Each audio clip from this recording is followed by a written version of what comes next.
৫,০০০ বছর আগের কথা। মিশরে গড়ে উঠেছিল পিরামিড, মেসোপটেমিয়ায় গড়ে উঠেছিল নগর রাষ্ট্র।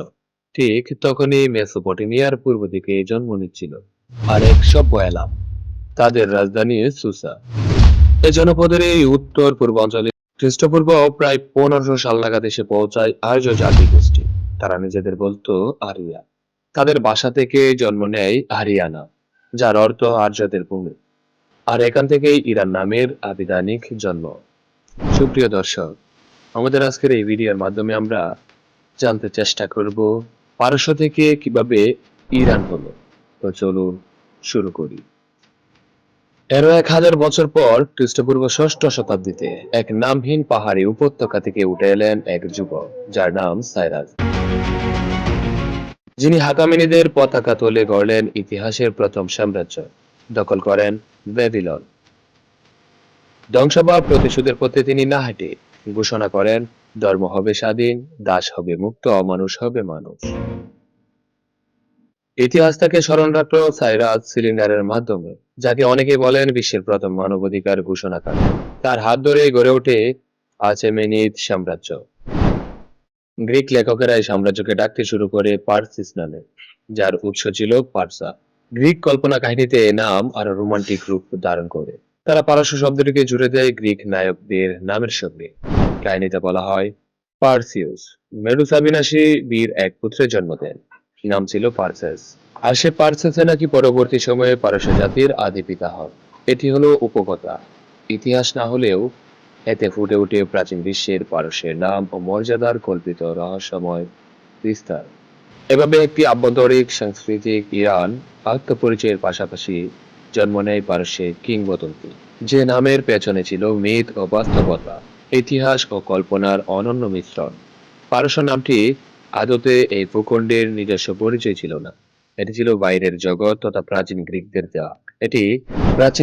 দেয়া একটি অ্যাক্সোনিম, অর্থাৎ এমন একটি নাম যা কোনো জনগোষ্ঠীকে বাইরের কেউ দিয়েছিল। গ্রিকরা যাকে ডাকতো পারসিস নামে, সে সভ্যতায় গড়ে তুলেছিল এমন এক সাংস্কৃতিক বিশ্ব, যেখানে শুধু সম্রাট নয়, বেঁচে ছিল কল্পনা, বিজ্ঞান, কবিতা আর দর্শন। এই সাম্রাজ্যের বুকে দাঁড়িয়ে ফেরদৌসী রচনা করেন শাহনামা, যেখানে পারস্যের বীরগাথা শুধু ইতিহাস নয়, হয়ে ওঠে জাতির আত্মপরিচয়ের মহাকাব্য। হাফিজ সিরাজি তার কবিতায় প্রেম ও আধ্যাত্মিকতা যেন একাকার করেন। আর মাওলানা রুমি, যিনি কবিতায় আত্মা ও ঈশ্বরের মিলনকে রূপ দিয়েছেন পারস্যের অন্তলুকের এই প্রতিচ্ছবি হিসেবে, ছিলেন আল রাজি, ইবনে সিনার মতো কিংবদন্তি চিকিৎসাবিদরা।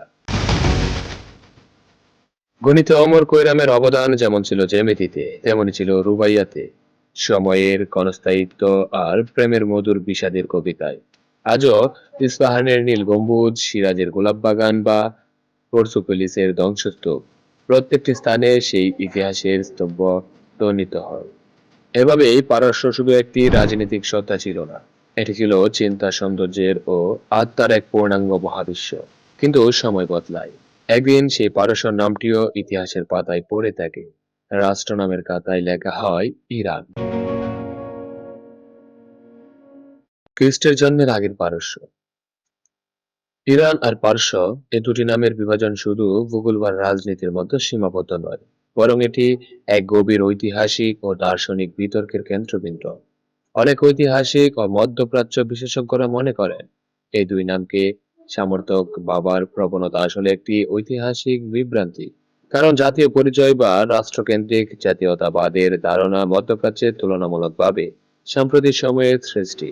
রেজা শাহ যেরকম একটি আধুনিক গর্বিত রাষ্ট্রীয় পরিচয় গড়ার চেষ্টা করেছিলেন ইরান নামের ভেতর দিয়ে, সেটি অনেক সময় এক ধরনের ইউটোপিয়ান অতীত গৌরবের কল্পনায় রাখা।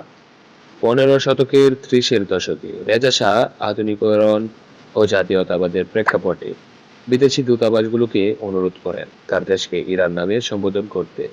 তিনি মনে করতেন, পারস্য নামটি সাম্যতান্ত্রিক অতীতের স্মারক, আর ইরান একটি আধুনিক জাতিরাষ্ট্রের পরিচয়। তখন ইউরোপে আর্য ধারণাটিও উচ্চ জাতীয়তা ও শ্রেষ্ঠত্বের প্রতীক হিসেবে জনপ্রিয় ছিল, বিশেষ করে জার্মান নাৎসি মতাদর্শে। এ সময় Reza Shah land of the Aryans হিসেবে ইরানের বর্ণনা দিয়ে গর্বিত জাতীয়তাবাদ মিশ্রণে ভর্তি হন। পরে 1959 সালে তার ছেলে মোহাম্মদ রেজা শাহ ঘোষণা দেন যে ইরান ও পারস্য দুটি নামে সাময়িকভাবে গ্রহণযোগ্য। তবে 1979 সালের দিকে ইসলামী বিপ্লবের পর ইরান নামটি রাষ্ট্রীয়, কূটনৈতিক ও রাজনৈতিক পরিসরে চূড়ান্তভাবে প্রতিষ্ঠা পায়। এছাড়া ইরানের রাষ্ট্র পরিচয়ে ক্রমবর্ধমানভাবে ইসলামী শিয়াপন্থী ব্যতিক্রমবাদ যুক্ত হওয়াও একটি গুরুত্বপূর্ণ সামাজিক ও রাজনৈতিক বিভাজনের জন্ম দেয়, যা আজও ইরানের অভ্যন্তরে দোলাচল তৈরি করে রেখেছে।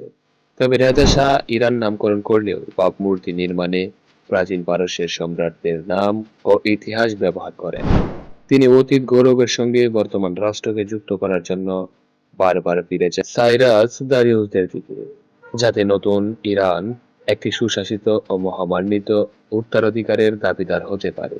সাংস্কৃতিক ঐতিহ্য আজও বহন করে পারস্য নামের গন্ধ, কারণ ইতিহাসের কাছে পারস্য মানে শিল্প, সৌন্দর্য আর মানবিকতার এক চিরন্তন স্মারক। তবু আজকের মানচিত্রে ইরান নামটি জ্বলজ্বলে সত্য। এটাই তার রাষ্ট্র, তার নাগরিকত্ব, তার ইতিহাসের বর্তমান ঠিকানা। তবু কোথাও কোথাও একটুখানি পারস্য রয়েই যায়। কখনো বয়স্ক দাদার কণ্ঠে ফার্সি গজলের সুরে, কখনো রান্নাঘরে গোলাপ জল আর জাফরানে ভেজা শিরিন পোলাও এর গানে। পারস্য যেন হৃদয়ের এক মৃদু স্পন্দন, যাকে ইরান রাষ্ট্র বদলাতে পারে না। ইরান তার ইতিহাসে অনেকবার ভেঙেছে, আবার জোড়া লেগেছে, নতুন নাম ধারণ করেছে, কিন্তু পারস্যের স্মৃতি তার রক্তে বহমান থেকেছে। এমনকি আধুনিক রাজনৈতিক দ্বন্দ্ব আর ধর্মীয় বিভাজনের মতো যখন কেউ উচ্চারণ করে পার্সিয়ান কবিতা, তখন যেন সময় থেমে যায়। ফিরে তাকাতে হয় সেই গৌরবময় অতীতে, যে অতীত এখন কেবল সাহিত্য ও শিল্পে আর স্মৃতিতে। 5,000 বছর আগে সেই আর্যদের ভূমি থেকে আজকের ইরান একটি দীর্ঘ যাত্রার সাক্ষী। প্রতিটি নাম শুধু শব্দ নয়, তারা ইতিহাসের বুকে বাজানো দুটি ভিন্ন সুর, দুই চিরন্তন আবেগের প্রতিফলন। পারস্যের গৌরব ছিল মানবিকতার, সংস্কৃতির, শিল্পকলা ও সাহিত্যের এক অপার সৌরভ। নাম বদলানো হয়, রাজনীতি বদলায়, কিন্তু ইতিহাসের গভীর স্রোত কখনো থামে না। এদেশ আজও এক দ্বন্দ্বপূর্ণ পরিচয়ের মাঝে অটুট, পুরনো ও নতুনদের সংঘাতে, গৌরব ও বাস্তবতার মধ্যে। তাই পারস্য আর ইরান শুধু নাম নয়, এটি একটি চিরস্থায়ী সংলাপ, এক অনুভবের বাষ্প, যেখানে অতীতের স্মৃতি আজকের সংগ্রামের সঙ্গে মিশে যায়।